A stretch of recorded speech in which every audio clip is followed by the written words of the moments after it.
I think that one of the differences that I noticed the most was um, the Shamani students tend to take their time when they're trying to say something. They really think about what they're going to say and how they're going to come across and what their point is. And like we talked about in class, the Michigan State students and people in America in general, I think, tend to just speak their mind more freely, and they like try to say everything on their mind, whether it's more quantity over quality, I think, for the Michigan State students and for American students, whereas the Shamani students really take their time to get the quality of their words and what they're going to say and how their opinion is going to come across. And I think that that kind of made us struggle a little bit just because we didn't really know if they just didn't understand what we were asking them. I think that they thought they were just thinking about what they were trying to say to us, and we were just kind of looking at them, waiting for them to answer, and thinking that maybe we should just repeat the question or say it in a different way just so that they would understand. But really, I think that they were just trying to gather their thoughts. And I think that that kind of made it hard for us to communicate more directly because we were confused and they weren't, but we thought that they were confused. And so there's just kind of a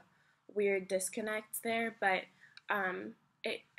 it actually it came into use towards the end of the project just because we understood that they were just thinking about what the questions were and what they were trying to say,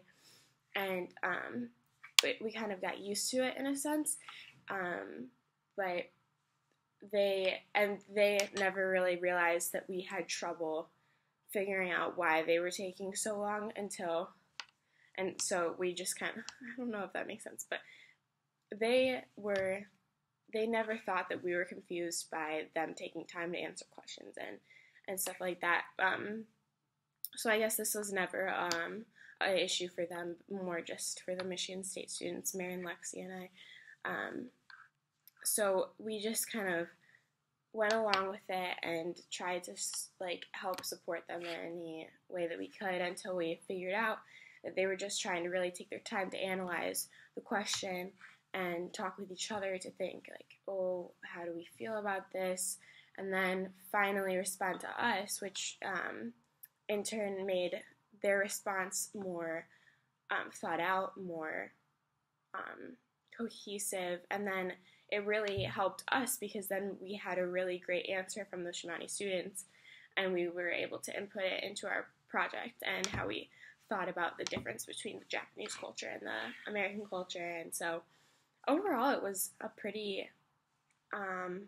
beneficial realization rather than a non-beneficial realization. I think that it really helped us in long term to really figure out how to prove our hypothesis, and it just gave us really good insight, and they were really helpful. So yeah, that was the biggest thing that I noticed.